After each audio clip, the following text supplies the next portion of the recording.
أعوذ بالله أعوذ بالله من الشيطان الرجيم. بسم الله الرحمن الرحيم.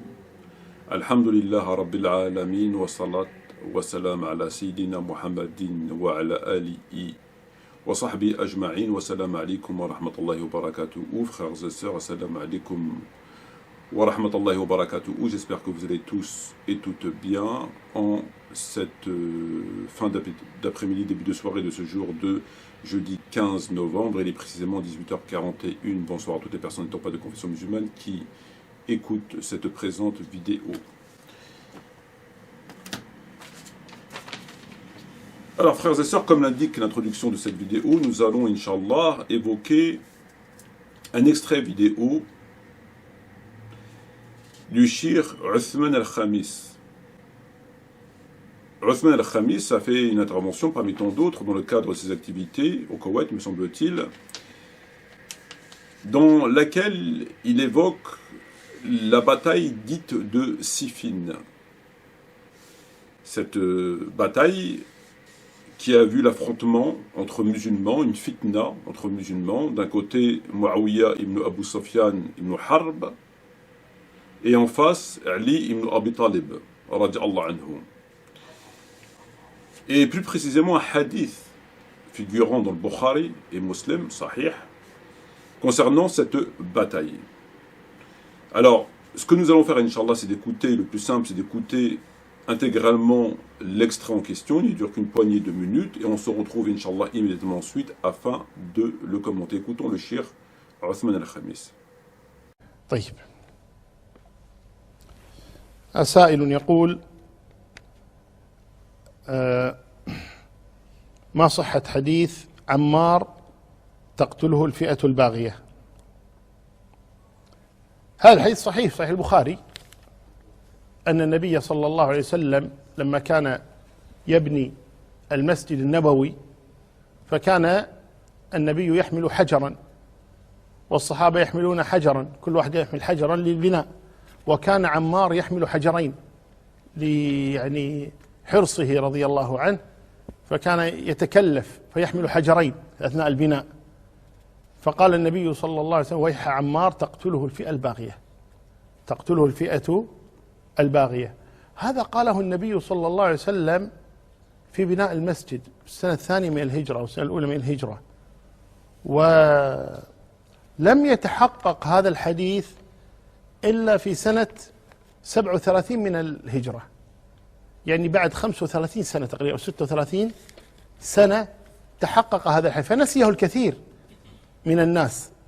لذلك النبي قاله في أول مهاجره صلى الله عليه وآله وسلم، ولكن وقع في سنة 37 من الهجرة، وذلك في معركة صفين بين علي رضي الله عنه ومعاوية رضي الله عنه، لما أبى معاوية أن يبايع لعلي وطلب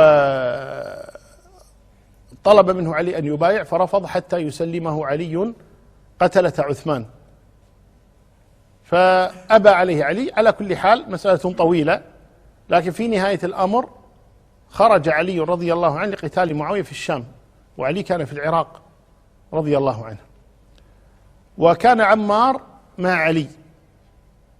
فلما بدأ القتال واشتد قدر الله تبارك وتعالى أنه قتل عمار رضي الله عنه.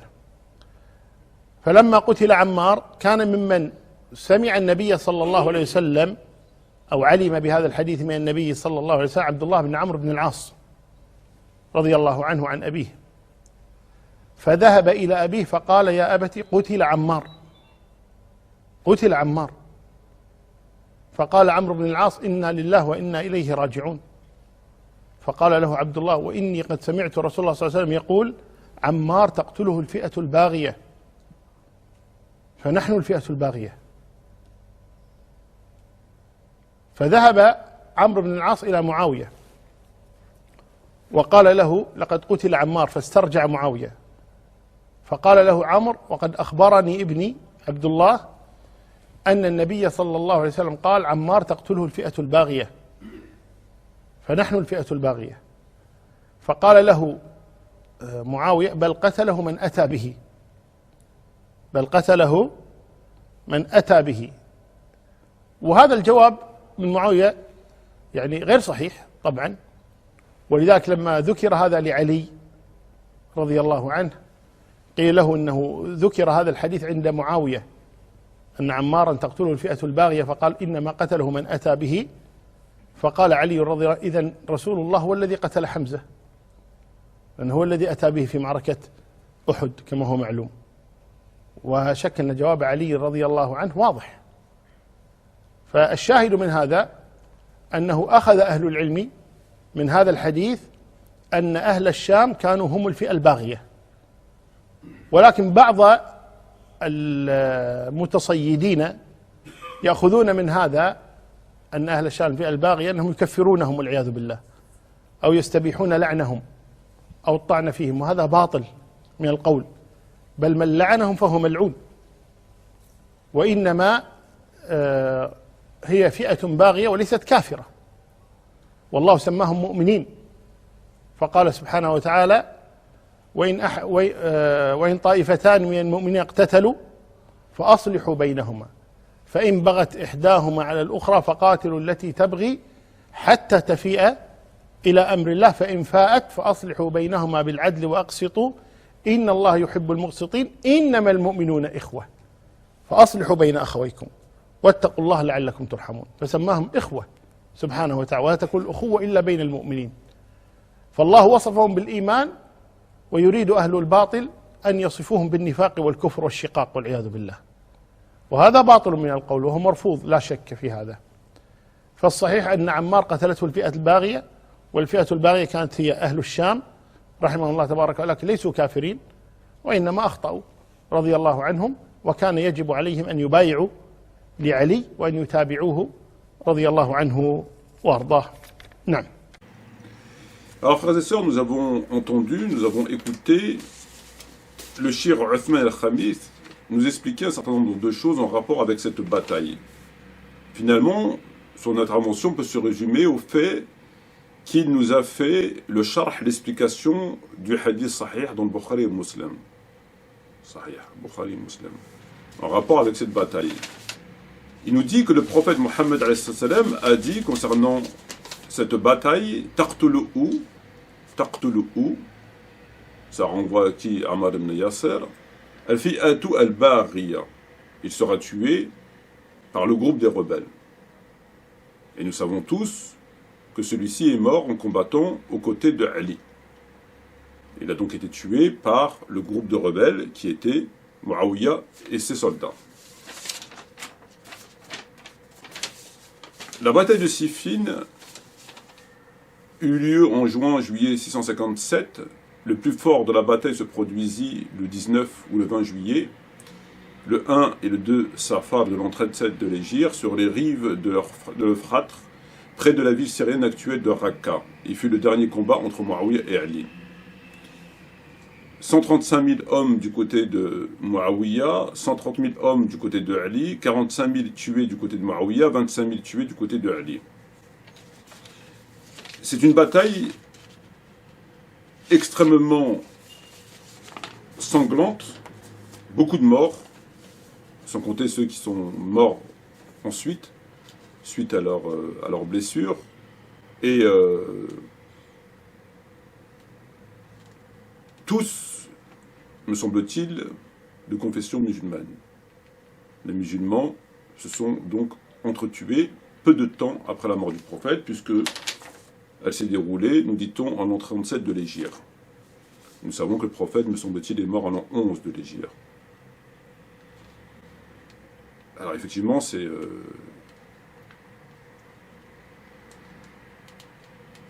assez... Alors, frères et sœurs, ce qui m'intéresse, moi, dans ce genre d'intervention, que je considère comme spectaculaire, pour moi, c'est un cascadeur.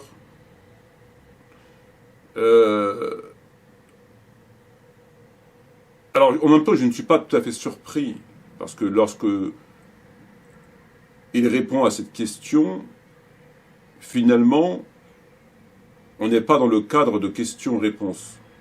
À mon sens, tout cela est arrangé et que le but de son intervention étant de prendre les devants, d'anticiper, il répond afin que d'autres ne répondent pas à sa place, en l'occurrence les chiites, en apportant une explication qui, en théorie, est censée convaincre, en tout cas ça a convaincu les gens qui l'ont écouté, puisque personne n'est intervenu.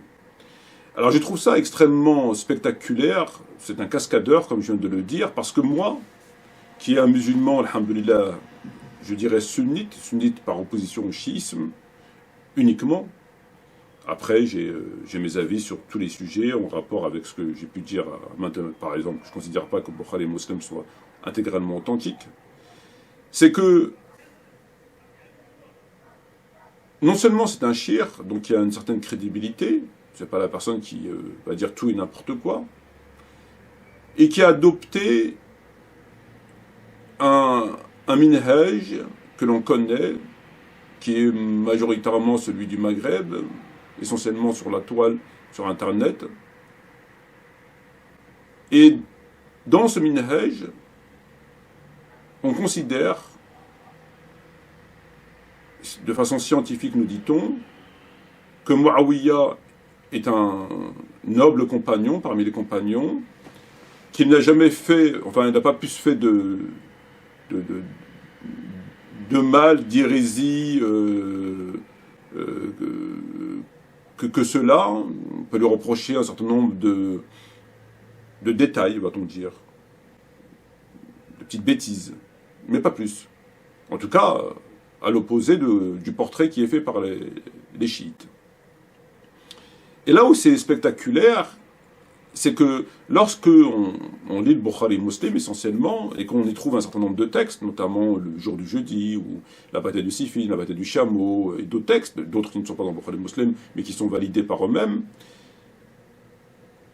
de prime abord, en tout cas moi me concernant, ça m'enlève rien, alhamdoulilah, à mon islam, ça m'enlève rien à mon sunnisme, mais avec tous les efforts possibles et inimaginables, je ne peux pas harmoniser des textes qu'on présente comme authentiques, notamment Siffin, de surcroît le hadith qu'il a cité, et dire que, pour faire court et simple, circuler, il n'y a rien à voir. Pour moi, c'est tout à fait impossible. C'est un exercice, vraiment, c'est plus de l'acrobatie, là, c'est carrément...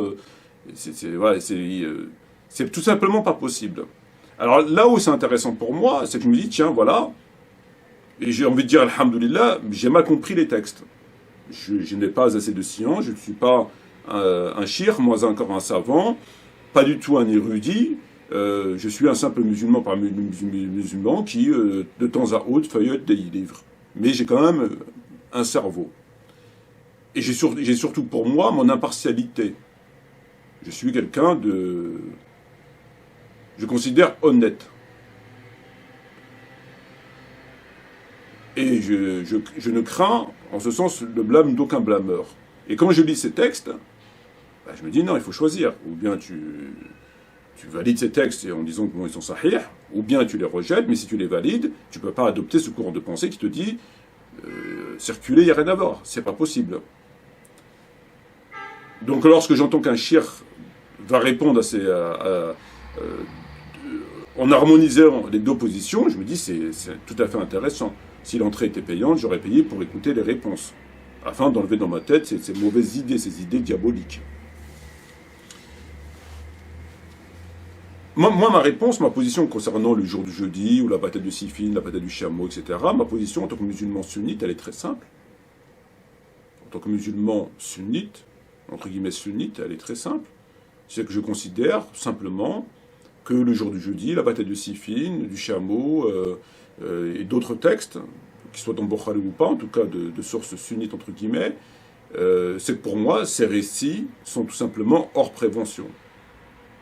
C'est ma réponse. C'est tout simplement qu'ils sont hors prévention. J'ai pas trouvé mieux. Et j'ai surtout pas trouvé plus honnête. C'est pas la loi. Et ce que je regrette, sincèrement, c'est que je constate qu'ils sont amenés à manipuler les textes pour finalement leur faire dire ce qu'ils ne disent pas. Et croyez-moi que s'il avait utilisé cette même méthode à la barre, c'est un outrage à magistrat. Il perd toute crédibilité. Il perd toute crédibilité. Et je vais vous expliquer pourquoi. Il évoque le hadith qu'il a cité, il le valide. Néanmoins, il ne tire pas les conclusions qui s'imposent. Quelles sont ces conclusions qui s'imposent? Pourquoi devraient-elles être les miennes? C'est peut-être moi qui tire de mauvaises conclusions. On part du même fondement, on le valide, lui et moi. Mes conclusions sont à l'opposé des siennes, et les siennes sont à l'opposé des miennes. Que nous dit-il? Il nous dit simplement qu'il faut lire ce hadith à la lumière du verset dans la sourate 49, verset 9. فَإِنَّ طَائِفَتَيْنِ مِنَ الْمُؤْمِنِينَ اقْتَتَلُوا فَأَصْلِحُوا بَيْنَهُمَا فإن بغت إحداهما على الأخرى فقاتلوا التي تبغي حتى تفيء إلى أمر الله فإن فاءت فأصلحوا بينهما بعدل واقسطوا فإن الله يحب المقسطين. Il nous dit simplement que ce sont le groupe de Muawiyah et de Ali, ce sont deux groupes de croyants, mu'minines, qui se sont entretués suite à une fitna, et qu'on leur applique le verset, lorsque deux groupes de croyants se font la guerre, faites la paix entre vos frères, et Dieu aime les équitables, les justes, et combattez le groupe qui ne voudrait pas faire la paix. Donc il leur applique ce verset. Il considère que les deux groupes sont des croyants, et qu'il n'y a absolument aucune responsabilité à faire porter à l'un ou à l'autre. Aucun. Ali n'est pas plus responsable que Muawiyah, et Muawiyah n'est pas plus responsable que Ali. Ce sont deux groupes de croyants qui s'entretuent, au nom de quoi? D'une fitna.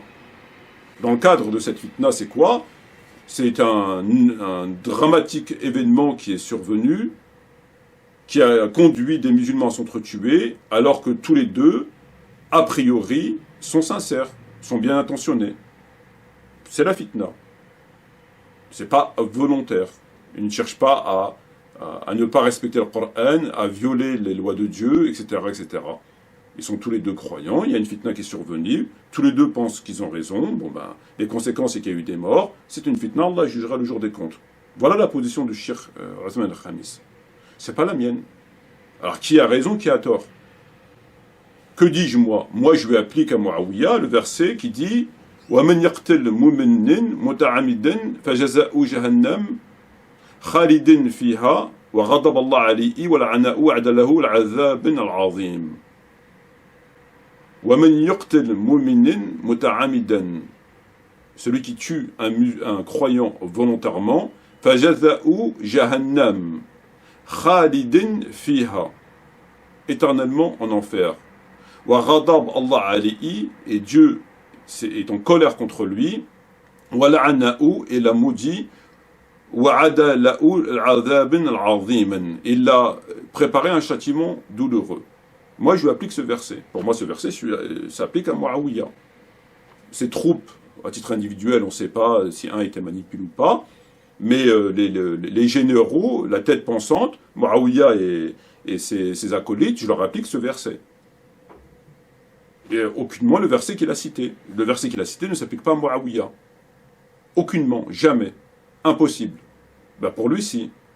Donc moi, je leur applique ce verset, et je considère que, par exemple, le fameux hadith qui dit le jour de Al-Qiyamah, un certain nombre de mes compagnons seront ramenés en enfer, et je dirais, ce sont mes compagnons, il me sera répondu, tu ne sais pas ce qu'ils ont fait après toi, je considère qu'il s'applique à Muawiyah.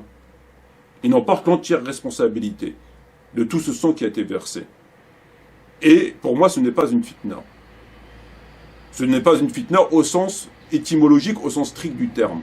Une fitna, c'est dans ce cadre-là, un fait qui s'est déroulé, un événement, une histoire, et que les deux sont sincères. Les deux sont sincères. Et que tous les deux agissent sincèrement au nom du livre de Dieu. Voilà. Donc, a priori, il n'y a pas de responsabilité. On ne peut pas faire porter la responsabilité à l'un plus qu'à l'autre. Et du jour de la résurrection, Allah jugera. Pour moi, c'est pas ça. Pour moi, c'est pas ça. C'est pas du tout une fitna en ce sens. Pour moi, ce sont des gens qui ont volontairement piétiné le livre de Dieu, volontairement tué des musulmans, afin de prendre le pouvoir, afin de renverser le pouvoir, le califat de Ali. Tout simplement. Et ils sont cachés pour ce faire derrière un prétexte fallacieux qui est le sang de Uthman ibn Affan. Pour moi, c'est ça. Pour moi, il n'y a aucun doute. Donc c'est quand même incroyable qu'en partant du même texte, on n'arrive pas à la même conclusion. Pour moi, ce sont des criminels, et pour lui, ils sont tout à fait innocents, ce sont des croyants. Comment motive-t-il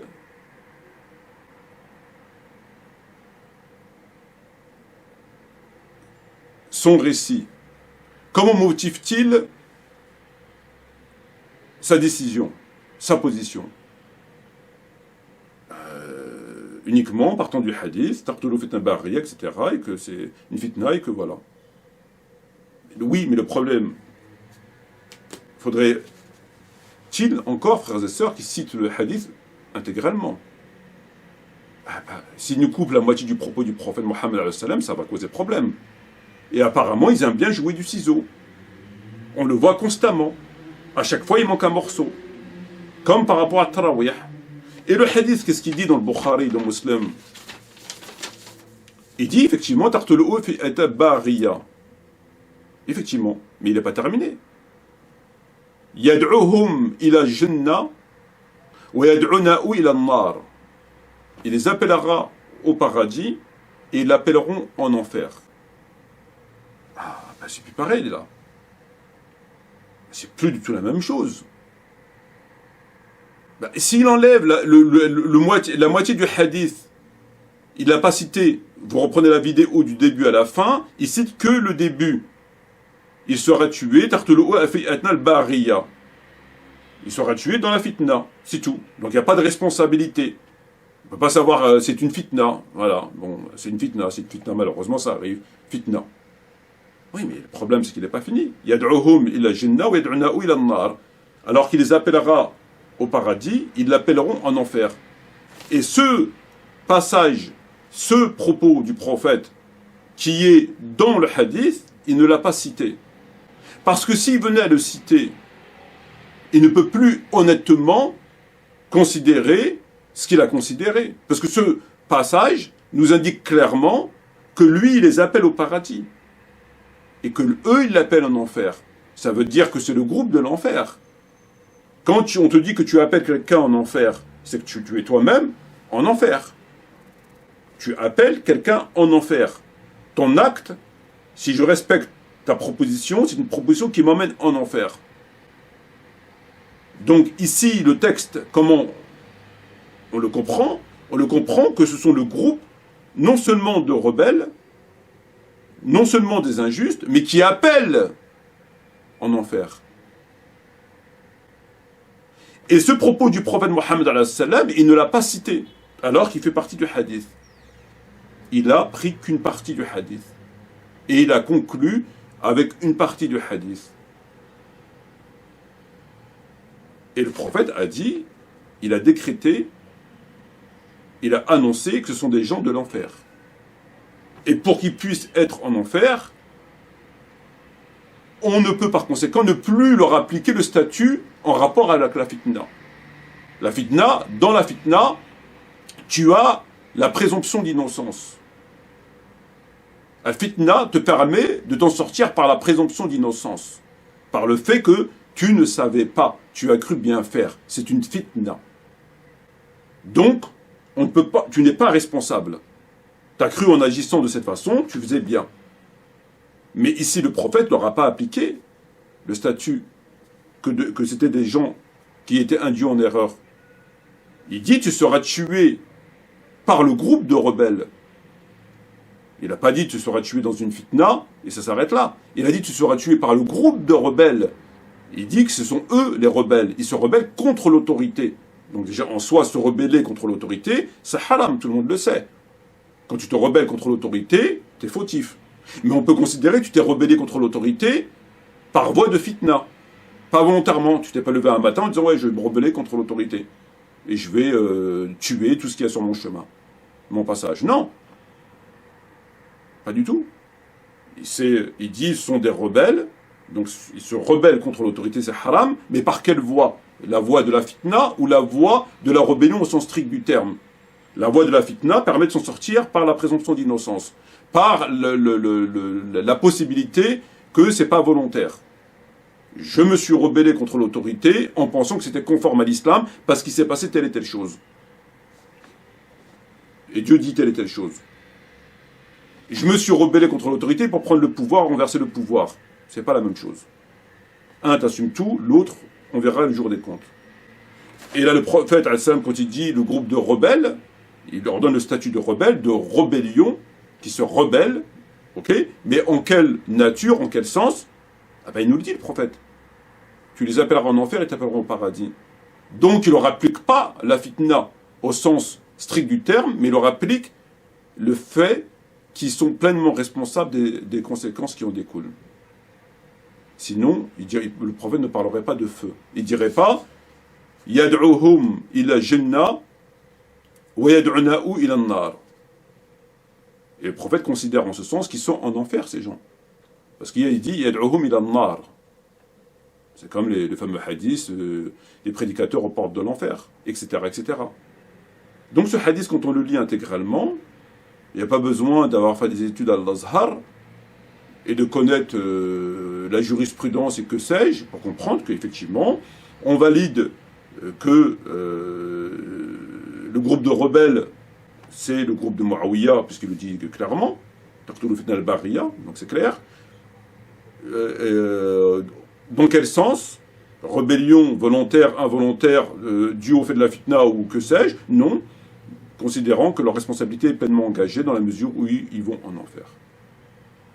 Et là, ça met un terme à la possibilité de pouvoir harmoniser sa position et celle de son minhaj. Il doit en tirer les conséquences. Ou tu valides le hadith, dans ce cas-là tu revois ta position, ou tu rejettes le hadith, et dans ce cas-là tu gardes ta position. Mais il faut choisir. Voilà.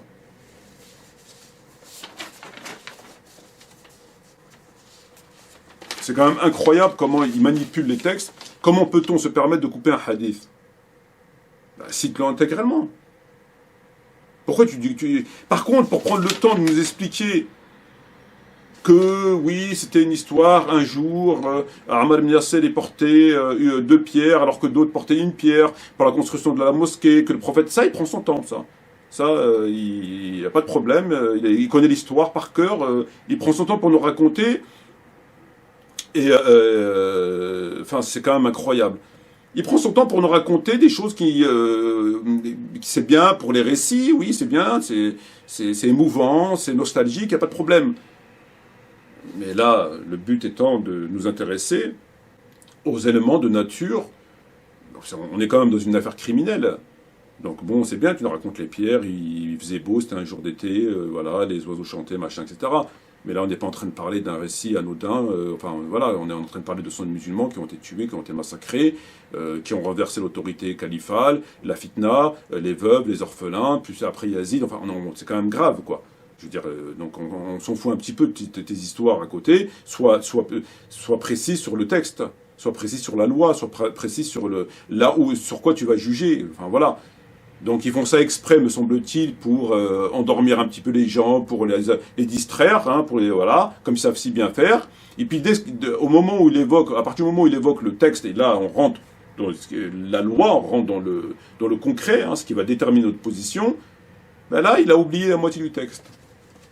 Ah, il a oublié la moitié du texte, comme par hasard.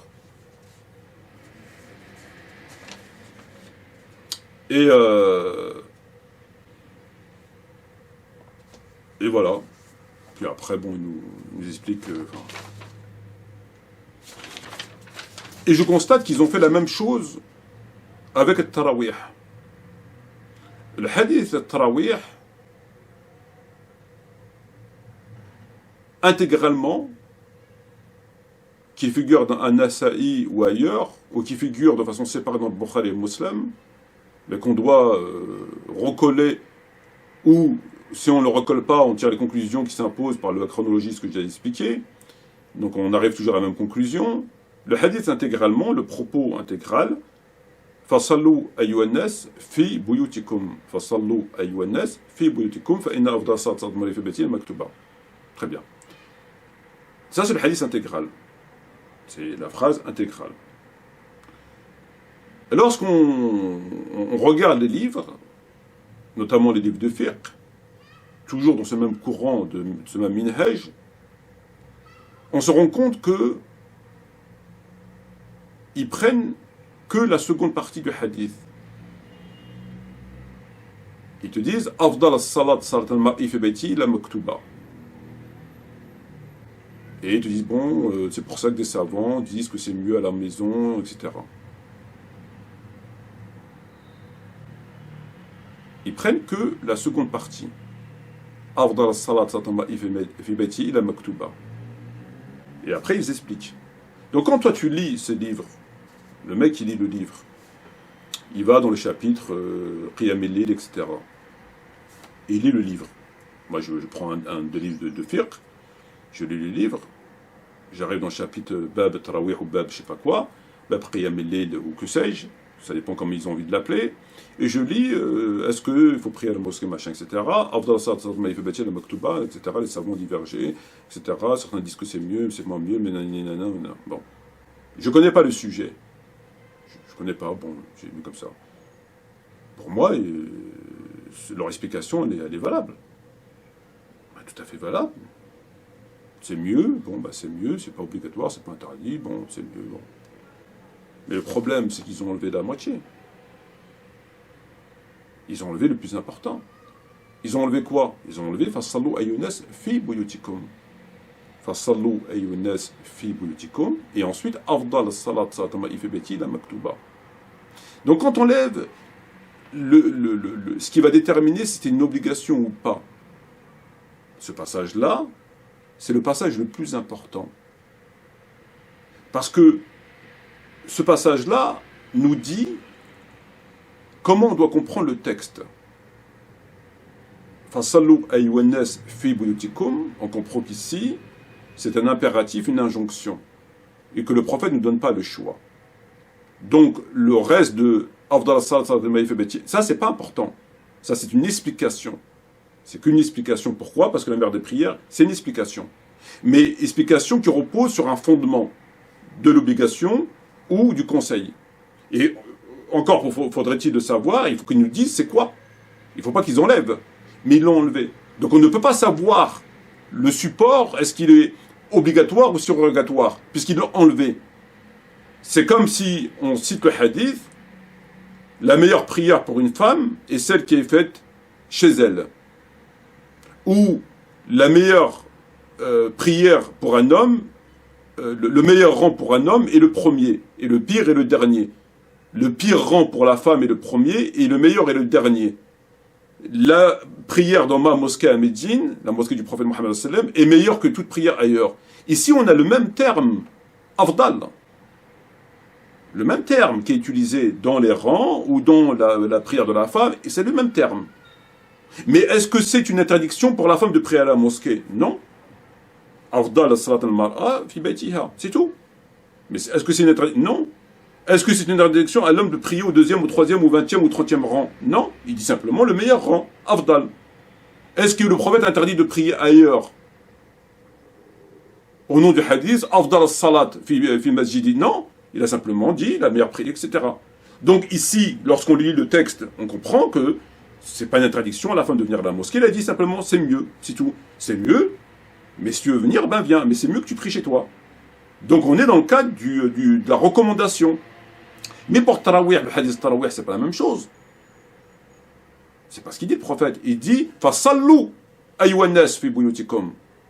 Fasallu ayyuhannas fi buyutikum fa inna afdal as-salat salat al-ma'i fi bayti illa maktuba. Donc là, c'est pas du tout le même récit. C'est pas du tout le même caractère. nous avons l'ordre, l'impératif qui doit être Ati'u Allah wa Ati'u Rasoul, etc., etc. Donc on doit obéir au prophète au nom de ce qu'on sait, c'est quand même des bases de la doctrine des musulmans, qu'ils soient chiites ou sunnites, d'obéir au prophète, alayhi salatu wassalam.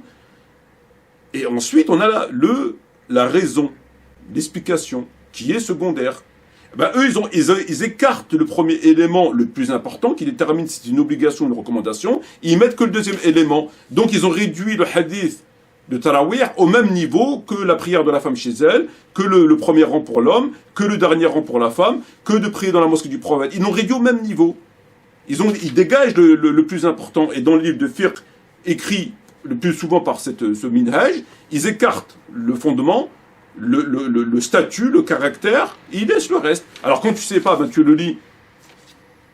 On te dit, ouais, non, tu dis, ouais, non, le prophète il a simplement Afdal, c'est tout, c'est Afdal, Salat, etc. Voilà. Encore faudrait-il savoir que ce hadith, il est maqtou', il est coupé. Ben, c'est ce qu'ils font. Donc ils jouent constamment du ciseau. Ils coupent tout le temps les hadiths.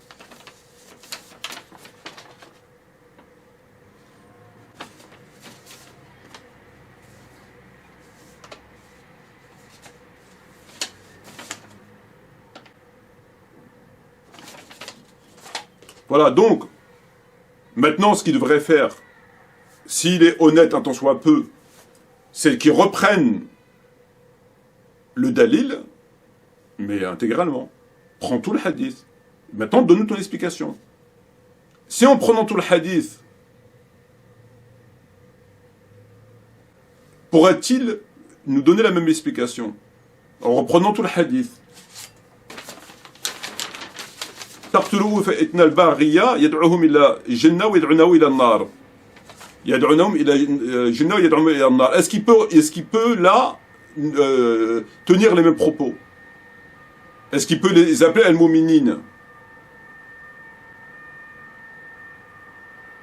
Al-mu'min yad'u ila an-nar? Al-mu'minun yad'u ila an-nar? Donc ça voudrait dire qu'il y a des croyants qui appellent au feu. Ah oui. Dans le verset dans le Coran, il ne dit pas qu'ils appellent au feu. Il te dit si c'est une fitna. On ne connaît pas le statut de cette fitna. On lui applique le principe de la fitna, c'est-à-dire on ne sait pas qui a raison, qui a tort. C'est-à-dire que les deux sont bien intentionnés. Le groupe que Allah parle dans le Coran, il parle d'une fitna au sens strict du terme. C'est-à-dire des musulmans qui s'entretuent au nom d'une fitna. Les deux sont bien intentionnés, donc ils appellent des croyants. Faites la paix entre eux. Toi, tu disputes avec un frère, tu crois que tu as raison, le frère il croit qu'il a raison, toi tu es sincère, lui il est sincère, nous on fait la paix entre vous, on vous appelle des musulmans. Toi tu es musulman, les musulmans, bon malheureusement il y a eu un problème entre vous. Ça, c'est ça le Coran qui dit. Mais ça c'est valable à partir du moment où le Coran ou le prophète Mohammed ne sont pas exprimés. Si le prophète a jugé que ce n'est pas une fitna, et qu'il y a un responsable clairement désigné, ben, c'est plus une fitna. On ne leur applique plus le statut du verset. Ça me semble évident. Et là, le prophète a dit clairement, ce sont les rebelles, ils t'appelleront en enfer. Non, il a appliqué le verset. Ben, il a appliqué le verset parce qu'il a coupé la moitié du hadith. Il a coupé. Voilà. Et c'est ce qu'ils font avec pas mal de choses, malheureusement. Et ça nous dessert considérablement parce que il nous fait passer pour des manipulateurs, évidemment. Ça nous dessert considérablement. Donc il ferait mieux de trouver mieux, ou de se taire, ou de trouver quelque chose qui puisse se tenir et d'éviter de manipuler. Et surtout d'éviter du jouer du ciseau. Tout simplement. Tu sais pas, tais-toi. Tu veux pas parler, parle pas. Tu connais pas la réponse, tais-toi. Mais ne manipule pas, ne coupe pas le propos du prophète. Là, on peut lui appliquer le hadith qui dit celui qui ment sur moi volontairement. Couper le propos, tronquer le propos du prophète, c'est un mensonge sur le prophète. Quand tu tronques la parole du prophète, tu mens sur le prophète. Mentir sur le prophète, c'est pas simplement de dire le prophète il a dit alors qu'il a jamais dit. C'est pas simplement ça. Le fait de déformer la parole du prophète en vue d'alimenter une motivation injuste, ou peu importe une motivation quelconque, la tienne, c'est un mensonge sur le prophète. On lui applique le mentir sur le prophète. Parce que tu fais dire au prophète ce qu'il n'a pas dit. ou tu ne fais pas dire au prophète ce qu'il a dit. Ça va dans les deux sens. C'est ce qu'il fait.